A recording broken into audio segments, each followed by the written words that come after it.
Eh, Estamos contentos, ¿verdad? Cuando Dios nos bendice, nos da la palabra, es cuando uno siente que todo realmente sale a la perfección, ¿verdad? No tendría sentido que nosotros nos reuniéramos si Dios no nos hablara. Quiero leer ahora del Evangelio de Juan. Bueno, realmente de los matrimonios solamente esos detalles que estuvimos hablando. Y hoy quiero hablarles de otra cosa. Quiero hablarles, no que los eximan los matrimonios, porque los dos tienen que entender lo que vamos a leer. Siéntanse involucrados en esto. Capítulo 1 de Juan, versículo 43 en adelante. Usted me dice si ya lo tiene. Dice así: el siguiente día quiso Jesús ir a Galilea y halló a Felipe y le dijo: sígueme.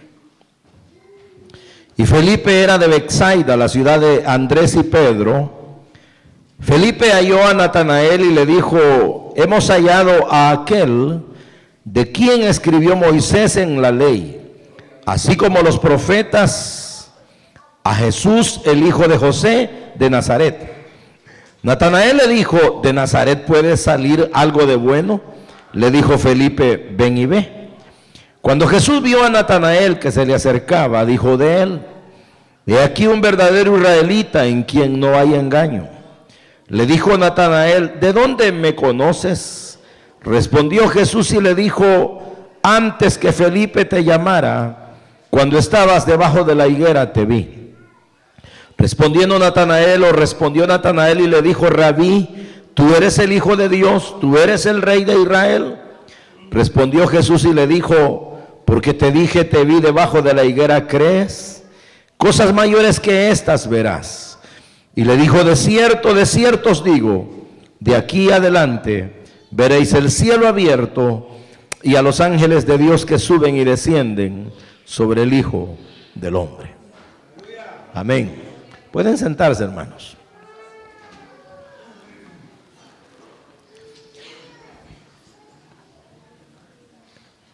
Este pasaje de la Biblia es un pasaje bastante interesante por muchas cosas. Y una de ellas, hermanos, es lo que tiene que ver con el evangelismo, o quizá más propiamente dicho, con cumplir la misión que el Señor nos ha encomendado. Si yo le pregunto a cualquier cristiano que por lo menos ha escuchado ya una buena cantidad de mensajes, y le pregunto: ¿a qué nos ha mandado el Señor? Fácilmente me diría la mayoría: mire, nos ha mandado a predicar el evangelio. Y si yo le pregunto a personas que están vinculadas con misiones o con evangelismo y les digo: ¿cuál es la gran comisión? La gente me diría fácilmente: mire, es la registrada en Mateo en el capítulo 28 y que dice de que hay que ir y hacer discípulos, bautizarlos en el nombre del Padre, del Hijo y del Espíritu Santo. Y la gente me respondería bien. Entonces, este pasaje, hermanos, tiene que ver directamente con eso. Porque aquí hay verdades que son bien importantes poderlas tomar en cuenta. Y una de ellas es, por ejemplo, cuando dice: el siguiente día quiso Jesús ir a Galilea y halló a Felipe y le dijo: sígueme. Solo ahí hay tres cosas importantes. Número uno es que Jesús decide, es decir, Jesús es soberano. Jesús dice: él quiso. Porque resulta que quien toma las decisiones en la vida en relación al hombre no es el hombre, sino que es Dios.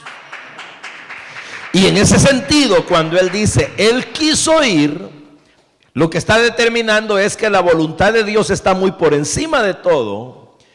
Y por eso es que Santiago dijo: cuando tú digas que quieres hacer algo, no digas voy a ir mañana y lo voy a hacer. voy a comprar o voy a vender. No, siempre di si el Señor quiere. ¿Por qué, hermano? Porque la realidad es que así es, si el Señor quiere. Si Él no quiere, nada pasa. Si Él quiere, todo puede suceder. Entonces aquí dice, Él quiso. ¿Y qué quiso? Él quiso ir a Galilea. ¿Pero por qué? ¿Por qué tuvo la decisión de ir a Galilea? ¿Por qué Él toma decisiones de ir por determinado rumbo? Aquí físicamente lo hizo, pero ¿por qué Él toma esto de estar en determinado lugar? De hecho, Él puede estar en todo, pero ¿por qué se hace sentir en determinado lugar? ¿Por qué? Porque Él tiene propósitos. Ese propósito tiene que ver con los hombres. Y dice que halló a Felipe. Ojo, no fue Felipe el que halló al Señor. Fue el Señor el que halló a Felipe. Cuando Moisés hablaba de todo lo que Dios había hecho con ellos en la liberación de Egipto y en la conducción por el desierto, Moisés utilizaba una palabra interesantísima. Decía, cuando el Señor nos encontró. ¿Por qué?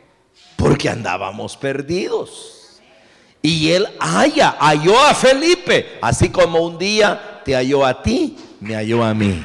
Así como un día Él dijo, voy a pasar por ahí para hallar a fulano. Algunos de ustedes se convirtieron aquí en este país, otros vinieron ya convertidos de donde vivían. Pero el asunto es que el Señor decidió pasar para hallarnos y nos encontró. Entonces, ¿qué ocurre, verdad? Cuando nos encuentra, así como pudo haber hallado también a Andrés y Pedro, aquí viene lo que yo quiero dejarles en el corazón. ¿Será de que el Señor no nos toma en cuenta para poder desarrollar su obra? ¿Será que Él dice, háganse a un lado, no me estorben, apártense, yo voy a hacer todo, no se meta nadie? Él podría hacerlo. Pero el Señor es tan maravillosamente bueno, es tan lindo, que Él nos toma en cuenta. Nos toma en cuenta. Y por eso es que yo estoy de acuerdo con Isaías, que la obra del Señor es muy extraña. Extraña porque Él no necesita quien lo anuncie, Él puede anunciarse solo. Él no necesita quien lo defienda, Él se puede defender solo. Y su palabra puede correr gloriosamente sin necesidad de hombres ni de mujeres, que a veces inclusive ponemos muchas barreras en servirle. Dios no nos necesitaría. Por ejemplo, existe lo que se llama la revelación general, teológicamente hablando. Y la revelación general consiste en que Dios, Él se manifiesta, como dice Pablo a los Romanos en el capítulo 1, desde la misma creación del mundo, dando a entender todas las cosas la existencia de Dios, de manera tal que cuando el salmista decía, al ver los cielos, la obra de tus manos, la luna y las estrellas que tú formaste, digo que es el hombre para que tengas de memoria. ¿Por qué? Porque la creación misma, como dice, los cielos cuentan la gloria de Dios y ellos dan testimonio de sus grandezas. El mar, que dice la Biblia, ¿qué es lo que ves, mar, que temes y que te vuelves? Entonces quiere decir que Dios es suficientemente grande como para darse a conocer a través de todas las cosas. La creación del universo, la creación del ser humano, todo, absolutamente todo cuenta la gloria de Dios. Pero oiga, esa es la revelación general. Todos los hombres deberíamos entenderlo, pero no lo entendemos. Entonces viene Dios y utiliza algo que se llama revelación especial. ¿Y qué es la revelación especial? Aquello que le sucedió a Pedro, cuando él dice, ¿quién dice a la gente que soy yo? Y él dice, tú eres el Cristo, el Hijo del Dios viviente. Le dijo el Señor, eso no te lo reveló carne ni sangre, sino mi Padre que está en los cielos. ¿Qué quiere decir? Que hay una revelación directa. Pero oiga, el asunto es de que al tener una revelación directa, nosotros nos convertimos en cristianos. porque le damos el corazón al Señor. Aquí le pasó a Felipe, le pasó a Pedro, le pasó a Andrés y a otros. Pero aquí viene la cuestión: ¿para qué el Señor nos revela su gracia? Dirá alguien, porque Él quiere evitarnos la ira que vendrá. De acuerdo. ¿Cuál otra? Porque Él quiere darnos salvación y vida eterna. Perfecto, completamente de acuerdo. ¿Pero qué más? Porque Él quiere bendecirnos. Perfecto, nos quiere bendecir. Todo eso puede ser contado como verdadero. Pero ¿saben también para qué Él quiere que nosotros seamos salvos? Dice Pedro, para que anunciemos las virtudes del que nos llamó de las tinieblas a su luz. En otras palabras, oiga pues, Él nos quiere hacer copartícipes de su anuncio, de su gracia, de modo tal que Él dijo: así como el Padre me envió, yo los envío a vosotros. Y el que reciba a uno de vosotros, a mí me recibe. Entonces, ¿qué ocurre? Halló a Felipe, el Dios que decide, que toma conforme su voluntad las decisiones que quiere. Halló a Felipe porque Felipe no lo podía hallar a él. Pero ¿y entonces qué va a hacer Felipe? Sentarse y decir: pues así como me halló a mí, que vaya a hallar a otros. No, le dijo Felipe: me vas a ayudar porque necesita ayuda. No, porque quiero levantarte, quiero que participes conmigo, quiero que sientas la emoción de esto, quiero que experimentes la gloria de participar en la anunciación. Así, de veras, Señor, sí. Y hay dos palabras interesantes en el griego: querigma y didaqué. ¿Por qué querigma? Porque es una proclamación. ¿Y por qué didaqué? Porque es una enseñanza. Quiero que hables querigma, quiero que prediques y quiero que enseñes. Entonces viene Felipe y, entendiendo este asunto, se va. ¿Y saben a quién halló? A un religioso llamado Natanael.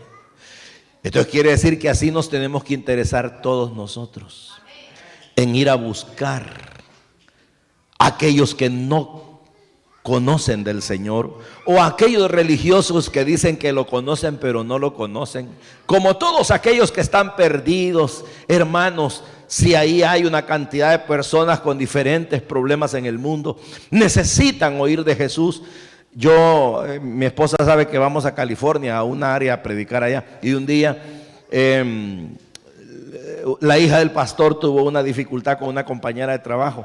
Y la compañera de trabajo es de por allá, por el África. Y entonces ella practica brujería. Resulta que cuando, según entiendo yo, como que ella es de esas brujas fuertes, ¿verdad? Pero estaba dañando a otra bruja menor de ellos. Pero esta otra bruja menor era compañera de esta cristiana, hija del pastor. Y entonces venía esta bruja menor y le decía a la hija del pastor: mira, ¿y por qué vos no te afligís? ¿Y por qué a vos no te pasa nada? Es que yo soy cristiana, le dijo ella. Yo tengo a Cristo y estoy protegida. Y ella, pero tal vez eso no era lo más interesante. Lo tremendo que me llama la atención es que dice que le dijo: ¿y quién es Cristo? ¿Nunca has oído de Cristo?, le dijo ella. No, le dijo, no sé quién es. ¿Se da cuenta? Ese es el mundo que nos rodea. Por un lado, gente que no sabe nada de Cristo. Por otro lado, gente que sí sabe pero no entiende. Y hay gente religiosa que cree que sabe pero no sabe. Natanael sabía pero no sabía. Y entonces viene y quiere que le diga algo: que la gente que dice que sabe pero no sabe es la más difícil. Es la que más pelea, es la que más contradice. Y para muestra, aquí está. Viene y le dice: Felipe, ¿sabes qué, Natanael? Hemos hallado al Cristo, el Mesías. ¿Y de dónde es?, le dijo él. Porque el otro conocía historia y era pegado a la ley. De Nazaret, le dijo. No, le dijo, de ahí no puede salir nada bueno. ¿Por qué, hermano? Porque Nazaret era una aldea de pobres. Era una aldea sin precedente histórico. Era como quien dice Chifurnia. Entonces dijo Natanael: no, de ahí nada bueno va a salir. Entonces viene Felipe. Y mire qué interesante, hermano. Quiere decir que cuando nosotros nos disponemos a ir a hacer la obra de evangelismo, de misión local, buscando a las personas que no conocen al Señor, o evangelizar a quien sea, no importa su situación, siempre vamos a hallar algún grado de oposición.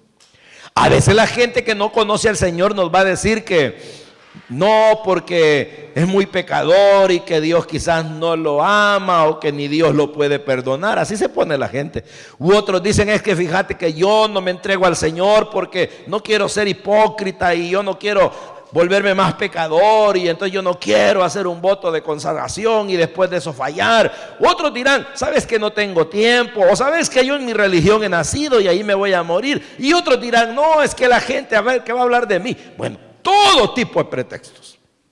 Pero es ahí donde a más resistencia de ellos, más fuerza de nosotros. Más oposición de ellos, más capacidad nuestra.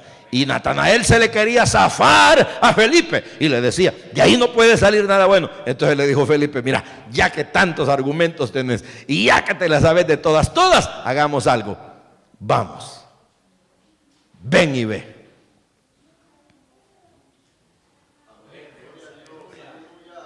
En los primeros años de mi ministerio, yo, con el afán de que la gente se entregara a Cristo, yo les decía, ven a Cristo, entrégale tu corazón.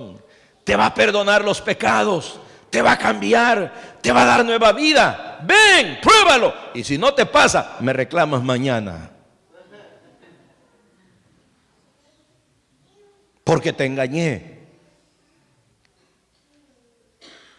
Hay otro predicador que dice, ven a Cristo, Él te perdona tus pecados. Y si no te los perdona, o como que dice, y si no, te los regresamos, dice. Pero es que a la gente hay que vencerla, hay que llevarla. Va a poner un montón de oposiciones. Entonces vino Felipe y llegó al punto y le dijo, mira, Natanael, la clave es que para que salgamos de todo tipo de discusión o de dudas, mejor ven y ve. Lo mismo, ¿verdad? Nosotros a la gente le decimos, vamos al culto. No, que muy tarde salen. Vamos al culto. No, es que hacen cosas que a mí no me gustan. Vamos al culto. No, es que el pastor mucho le tira a uno. Vamos al culto. No, es que no tengo tiempo. Y total, hermano, que hay que cerrarle todos los posibles portillos por donde se van. Y por último decirle, uno puede hasta llegar al punto de decirle a una persona, mira, vamos hoy. Y si no te agrada, y si Dios no te habla, no te vuelvo a invitar. ¿Qué te parece? Cuando yo me convertí a Jesús, así fue el trato que hicimos con mi esposa. Porque nos habían invitado al culto. Y ella me decía, vamos, hijo, vamos al culto. Éramos novios todavía, vamos al culto. Vamos, no, ella no me decía vamos al culto, vamos a la iglesia esa que nos han invitado, me decía. Y como yo era así como, ese día andaba bien, así como cargado, yo angustiado, le digo, no, ¿y qué vamos a ir a hacer allí? Vamos, me dijo ella. No, le digo yo, ahí dicen que hacen loca la gente. No, vamos, me decía. No, le digo yo, dicen que ahí le suben el volumen a esos aparatos y que uno sale todo trastornado. Vamos, me dijo ella. Bueno, le dije yo, vamos pues, pero si no me gusta, no me vuelvas a decir. Y aquí sigo, mire. Entonces hay que tratar de cerrarle todo a la gente para que no se vaya. Y entonces viene Natanael y accede, porque hay que resistir a la gente. A la resistencia de ellos hay que ser más fuerte. Si la resistencia es más, uno tiene que ser más. Si se pone dura, uno más duro. Si son escurridizos, uno taparle todos los posibles lugares donde se vayan. Y entonces viene. Y no les he dicho esto, que no lo fue a buscar a otro país, lo buscó allí mismo. Porque a veces uno anda pensando que me manden a la Siberia, que me manden a Rusia, que me manden al África, que me manden a la Luna. No, hombre, ahí a la par tienes unos trabajadores, tu familia, tus amigos, tus conocidos. Entonces viene y va y agarra a Natanael.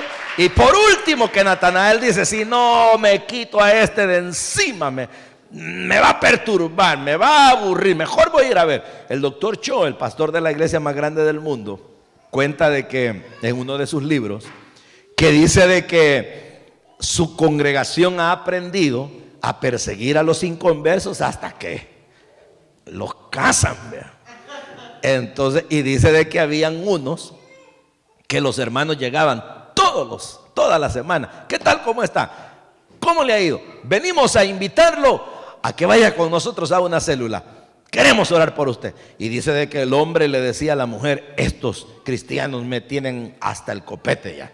Estoy abatido. No vamos a cambiar de vecindario.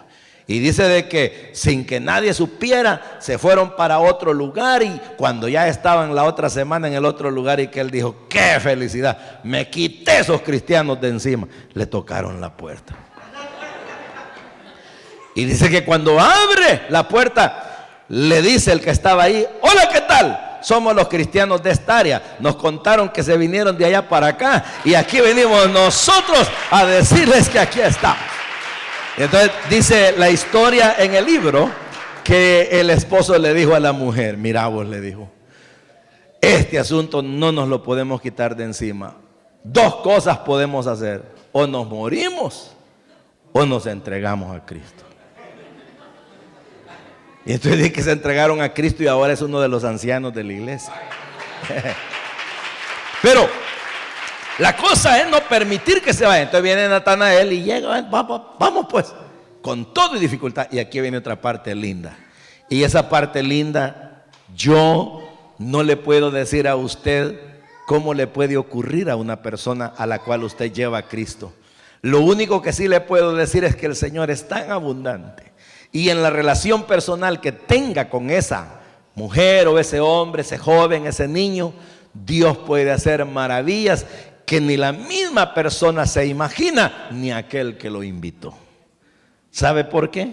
Porque ni bien iba acercándose Natanael, y el Señor le dice: he ahí, he aquí un verdadero israelita en el cual no hay engaño. Y como el hombre era religioso, bien apegado, y le dice: ¿y de dónde me conoces? Esa fue ya la relación personal. Y le dice el Señor: antes que Felipe te llamara, te vi. Se asustó. ¿Por qué? Porque cuando ya la persona llega, y ese ya no es trabajo de nosotros, pero llega a una relación personal con Cristo, le entrega su corazón, le da su vida.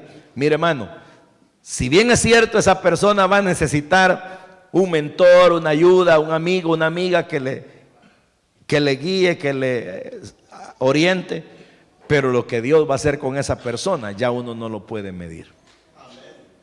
¿Sabe por qué le digo?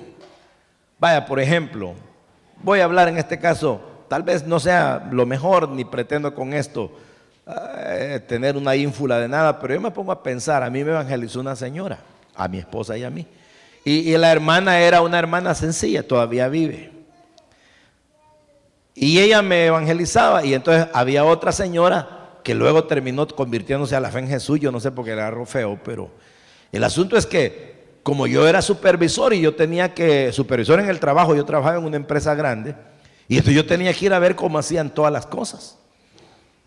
Pero el asunto es de que cuando yo pasaba, como no era cristiano, me decían cosas de la Biblia, pero yo jugaba fútbol, y por jugar fútbol yo me crié en un colegio salesiano de los curas allá en El Salvador. Entonces, ¿qué sucedía? Que yo oía los mensajes católicos, y cuando ellos me tiraban algún versículo, yo trataba de defenderme. Entonces yo dije: bueno, ¿y cómo me voy a defender si no sé? Y me compré la Nácar Colunga, la Biblia católica, ¿verdad? Y entonces, y yo la leía y la leía, pero no porque yo creía que tenía que conocer a Jesús a través de esa manera, sino que yo lo que quería era saber para defenderme, para que no me achicaran aquellas mujeres, porque yo sentía que me avergonzaban. El asunto es que sin saber el Señor me estaba rodeando.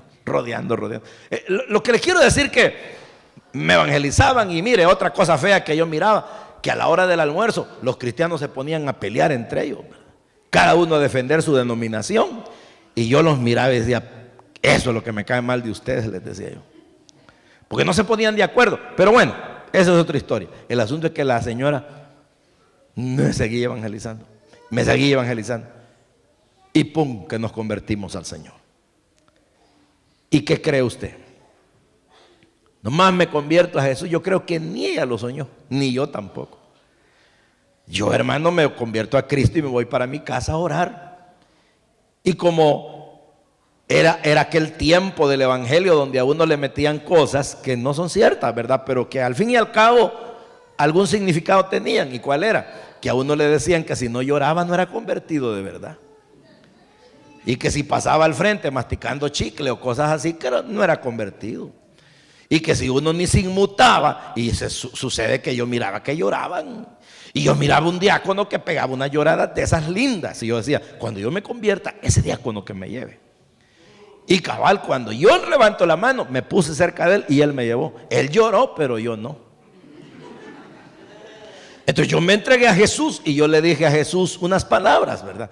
Pero lo que les quiero contar es que me voy para la casa y yo iba con aquello. No he llorado y no he llorado.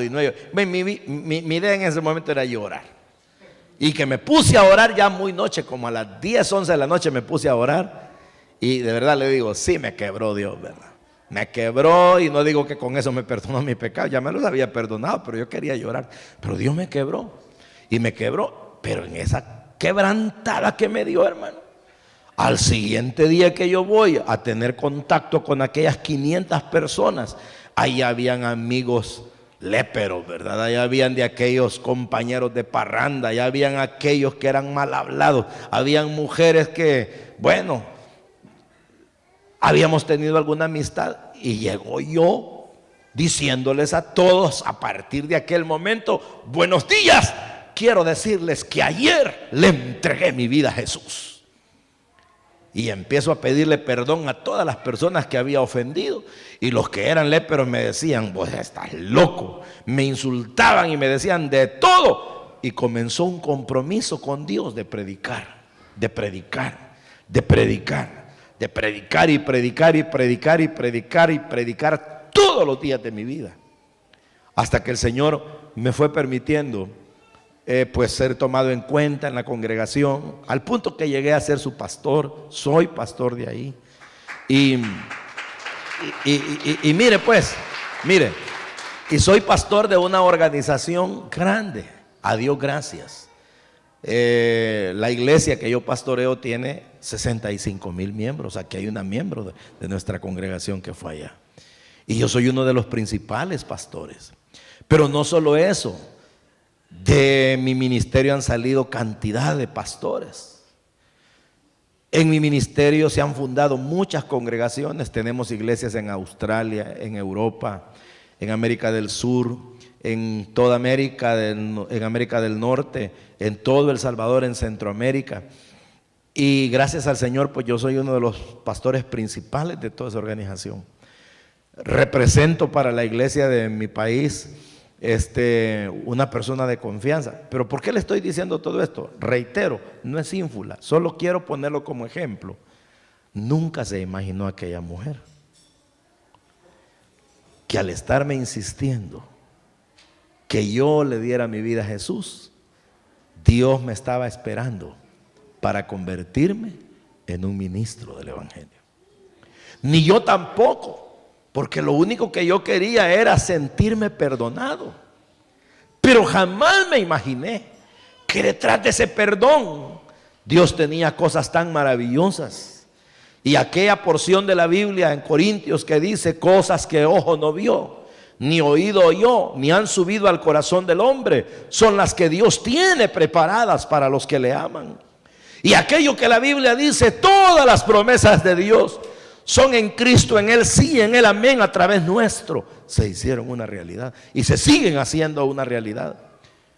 A través de nuestro ministerio hemos podido ayudar cantidad de ministerios, jóvenes, iglesias, en muchos lugares. Queridos hermanos, como producto de que un día alguien nos pegó el jalón, trabajó y no permitió que nos le escapáramos, sino que allí mismo donde llegó, hizo misión, evangelizó a una pareja, y esa pareja se convirtió a Cristo, y por más de 3 décadas le hemos servido al Señor. Pero oiga pues, oiga, con esto quiero cerrar. ¿Sabe quién fue Natanael? Cuando llegó y le dijo el Señor, un verdadero israelita. Y Natanael le dijo, ¿de dónde me conoces, Señor? Antes que estuvieras debajo de la higuera, le dijo él, yo te vi cuando estabas debajo de la higuera, antes que Felipe te llamara. Señor, le dice, ¿tú eres el Cristo? Ay, Natanael le dijo, porque te dije eso, ¿crees? Eso es poquito, ya vas a ver lo que vas a ver. De ahora en adelante cosas mayores verás. Vas a ver, ¿cómo le dijo? El cielo abierto y a los ángeles de Dios que suben y descienden sobre el Hijo del Hombre. ¿Saben quién fue Natanael? Bartolomé, el apóstol. ¿Se imaginaba Felipe que estaba cazando un pez grande?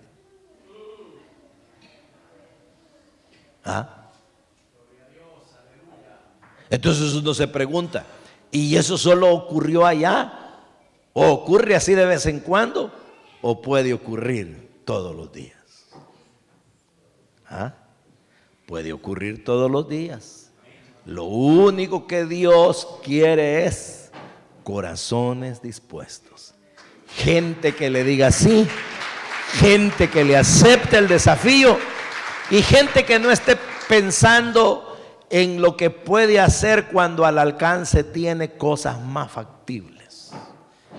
Que no esté diciendo, ay, cuando yo tenga tantos niveles en el evangelio, en la vida cristiana, o vaya a tal o cual lugar.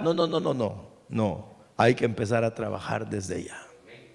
Desde ya, desde ya, desde ya, desde ya, desde ya, desde ya. Y entonces, qué lindo. Mientras el Señor decidió, halló a Felipe, como había hallado a Andrés y a Pedro, Felipe se fue y halló a Natanael. Y cuando es como yo digo, lo agarró y se lo acercó al Señor, y como que el Señor le dijo, ya me lo pusiste a filo de tiro, ahí déjamelo. Y plago lo flechó. Y que lo trabajó, y después el gran apóstol, Bartolomé. ¿Cómo la ven, hermanos? ¿Creen ustedes que estos son cuentos de camino real? ¿O creen que es la verdad de Dios? Entonces hagamos misiones, pero no por otro lado, hagámosla de cerca, de una manera local. Trabajemos, porque quién sabe qué estamos agarrando. Termino con esta anécdota de la vida real. Hubo un gran evangelista que todavía sus mensajes pasan por la radio, aunque él hace años se murió. Yo no sé si hay cristianos aquí con un poco de rodaje que habrán escuchado de él. Él se llamaba Luis M. Ortiz. Pero Luis M. Ortiz tenía una forma peculiar que a mí me fascinaba. Me fascina, pues, aunque él ya no está. Pero él era tan lindo. Por ejemplo, no se me olvida uno de sus sermones que él decía, él hablaba así: porque Pablo iba por las ciudades predicando el evangelio, y citaba los versículos, cada cosa que decía citaba un versículo, y decía, y Pablo oraba por las personas para ser ancianos, echaba fuera demonios y predicaba el evangelio. Y bueno, y dice, y mucha gente, decía él, quiere ser como Pablo. Dicen, yo quiero predicar como Pablo, quiero tener el poder de Pablo, quiero fundar iglesias como Pablo, quiero que salgan Timoteos como Pablo. Pero nadie quiere los garrotazos de Pablo, nadie quiere las pedradas que le dieron a Pablo. Entonces, fue uno de sus sermones. Por lo que le quiero contar no es eso, ¿verdad? Sino que él predicó por más de 60 años. Y fue un hombre que Dios usó y sigue usando, inclusive cuando ya se lo llevó. Porque es más, en una de nuestras emisoras, nosotros tenemos 5 emisoras de radio, y hay una que la tenemos en AM, aun cuando hoy sé que también en FM lo estamos pasando, pero el programita de él se llamaba Impacto Evangelístico, y se lo seguimos pasando. Pero lo que le quiero decir, que cuando él se entregó a Cristo, él era un niño. Y un gran evangelista predicó esa noche, y cuando hizo el llamamiento, no pasó más nadie sino que aquel niñito. Y ante los ojos de toda la gente decían, ¡ay, qué infructuoso estuvo esto! Solo un niño. Pero vino el evangelista, oró por él, le puso manos y dijo, Padre.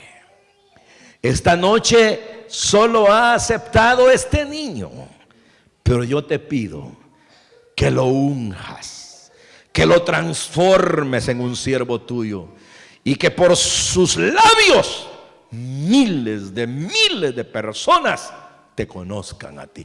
¿Y quién cree que fue ese niño? Luis M. Ortiz, el gran evangelista que por décadas predicó la palabra y que ya le digo, todavía ya se fue, hace rato se murió y todavía sus mensajes suenan. ¿Por qué? Porque cuando nos interesamos, algo grande puede pasar. El solo hecho que una persona se salve ya es grande, porque hay fiesta en los cielos.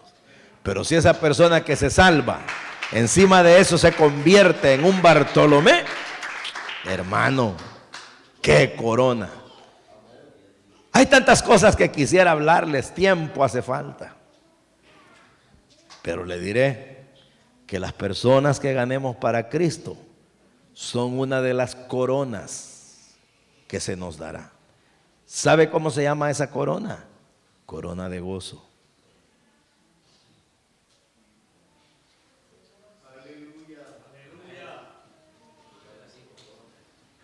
La corona de gozo. Vosotros sois mi corona, dijo Pablo.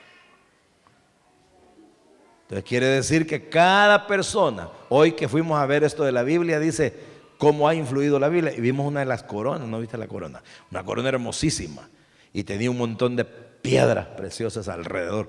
Justo nuestra corona y cada cosa que logramos para el Señor son como esas piedras que embellecen. Y usted me dirá, ¿y para qué quiero yo tanta corona? Pues para rendirlas al Señor, porque al final de la historia todos pondremos nuestras coronas delante de Él. Amén, hermanos. Entonces también, ¿verdad? Como lo primero les dije, ay, se los dejo, también ahora les digo, ay, se los dejo. Vamos a orar pues. Oremos. Y los que se quieran comprometer con el Señor para servirle, para evangelizar, para predicar, háganlo. Esto es serio. Padre, en el nombre de Jesús, gracias, Señor, por darnos la vida, por salvarnos, por hallarnos, por haber decidido un día caminar cerca de nosotros. Ayúdanos ahora a poder, Señor, ser instrumentos para que otros te conozcan, para que otros sepan de ti, conozcan la maravilla de la cruz, sepan el poder de tu sangre, conozcan, Señor, la salvación y que ser nuevas criaturas. Ayúdanos y que, Señor, al hallarlos, al llevarlos a ti, seas tú el que determines con ellos qué hacer. Si los vas a engrandecer, Señor, qué bueno, pero como eso ya depende de ti, queda en ti, solo ayúdanos a servirte y a entender que todos y cada uno de nosotros somos responsables de trabajar en tu obra para la gloria tuya, en el nombre de Jesús. Gracias, Señor, por todo, en el nombre de Cristo. Amén. Amén y amén.